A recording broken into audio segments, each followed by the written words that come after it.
क्या आपको पता है 1962 में हुई भारत और चीन के बीच में युद्ध में एक ऐसी जगह ये भी थी जब महज 120 भारतीय जवान चाइनीजों के 3000 जवानों पे भारी पड़ गए थे। ये सुन के आपको कंफ्यूज हो रहा होगा कि क्या ये वही युद्ध है जब महज 120 भारतीय जवान 4000 पाकिस्तानियों पे भारी पड़े थे। तो मैं आपको ये बता दूं, ये वॉर 1962 में हुआ था और पाकिस्तान के साथ वॉर वो 1971 में हुआ था। ये अलग युद्ध है, लेकिन दोनों ही युद्ध में भारतीय जवान अपना पराक्रम दिखाते हैं। और चाइना के साथ हुआ इस युद्ध में तो भारतीय जवानों के हाथ छिल जाने की वजह से उन्होंने पैरों से गोली चलाई थी। और जब 3 महीने बाद उनकी डेड बॉडीज बरामद की गई तो तब भी उनके पैरों के साथ उनके गन्स बंधे हुए थे। इससे आप सोच सकते हो वो युद्ध कितना भयानक हुआ होगा। और आज के वीडियो में आपको उस युद्ध में हुई हर किस्से के बारे में पता चलने वाला है, इसलिए इस वीडियो को लास्ट तक जरूर देखना। उन चाइनीज के साथ युद्ध लड़े थे भारत के कुमाऊं रेजिमेंट के आर्मी, जिसको की मेजर शैतान सिंह लीड कर रहे थे। ये युद्ध लड़ा गया था रेजांगला में, जो कि भारत चाइना बॉर्डर के जो एक्चुअल लाइन ऑफ कंट्रोल है उसके पास है। कुमाऊं रेजिमेंट के आर्मी पहले बारामूला के तरफ तैनात थे, लेकिन उनको बाद में चुशुल सेक्टर को ट्रांसफर किया गया। जैसे ही वो लोग चुशुल सेक्टर पहुंचते हैं, Indian air force 47 newly recruited army को उन लोगों के सपोर्ट के लिए एयरलिफ्ट करके लाते हैं। ऐसे में वहां पे कुल सोल्जर हो जाते हैं 120 और उन सब की नेतृत्व कर रहे थे मेजर शैतान सिंह। और 18 नवंबर 1962 में उनको पता चलता है कि चाइनीज आर्मी वहां पे हमला करने वाले हैं। इसी वजह से वो अपने सीनियर से बात करके और सोल्जर्स की डिमांड करते हैं, लेकिन उनके सीनियर्स भी मदद करने के लिए असमर्थ थे। इसी वजह से उनको वो पोस्ट खाली करके वापस लौटने को कहा गया। लेकिन ये ऑर्डर कुमाऊं रेजिमेंट और शैतान सिंह को बिल्कुल भी मंजूर नहीं था। इसी वजह से वो लोग वहीं पे तैनाती करने का डिसीजन लेते हैं। और ठीक 18 नवंबर को तकरीबन 3:30 पे 3000 से भी ज्यादा चाइनीज आर्मी उन लोगों पे हमला कर देते हैं। और मेजर शैतान सिंह ये ऑर्डर देते हैं कि जब चाइनीज आर्मी रेंज में आ जाए तो फायरिंग शुरू कर देना। लेकिन परेशानी ये थी कि उस वक्त भारतीय आर्मी के पास बहुत ही पुराने आउटडेटेड हथियार थे, ऐसे हथियार जो कि वर्ल्ड वॉर 2 के दौरान बेकार कर दिया गया था।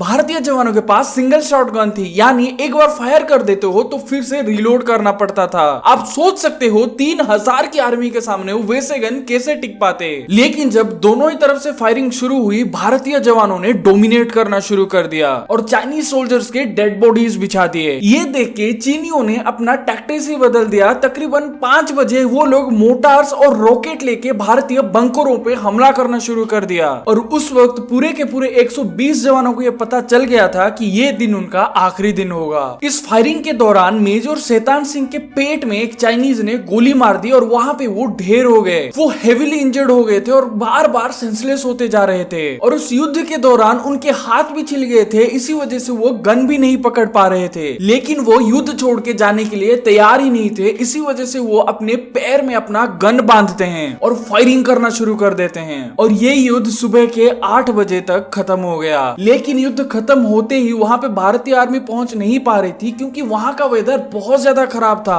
और 3 महीने बाद जब वहां पे ताकझाक की गई, तब वहां पे मेजर शैतान सिंह का डेड बॉडी मिला। और जब उनका डेड बॉडी देखा गया, तब भी उनके पैर में वो गन बंधा हुआ था। और उस युद्ध में 114 जवान शहीद हो गए और 6 जवानों को बंदी बना लिया गया। और जब भारतीय आर्मी वहां पे ताकझाक कर रही थी, वो लोग वहां का सीन देख के एकदम हैरान हो गए थे। वहां पे 1300 से भी ज्यादा चाइनीज आर्मियों के डेड बॉडीज बिछे हुए थे। और 1962 इंडिया चाइना वॉर में रेजांगला ही एक ऐसी जगह है जहां पे कि चाइना को सबसे ज्यादा नुकसान हुआ था। और अगर वहां पे मेजर शैतान सिंह का ट्रुप इतनी बहादुरी से नहीं लड़ता तो शायद आज चाइना लद्दाख के साथ साथ लेह तक पहुंच जाते। इतनी बहादुरी से लड़ने के लिए कुमाऊं रेजिमेंट के जवानों के नाम पे नीचे कमेंट सेक्शन में जय हिंद तो जरूर लिख देना। तो दोस्तों, ये वीडियो यही तक था। अगर आपको ये वीडियो पसंद आता है तो इस वीडियो को लाइक जरूर कर देना और ऐसे इन्फॉर्मेटिव और एंटरटेनिंग वीडियोस के लिए चैनल को सब्सक्राइब जरूर कर देना। मिलता हूं आपसे एक नेक्स्ट धमाकेदार वीडियो के साथ, तब तक के लिए टाटा बाय बाय।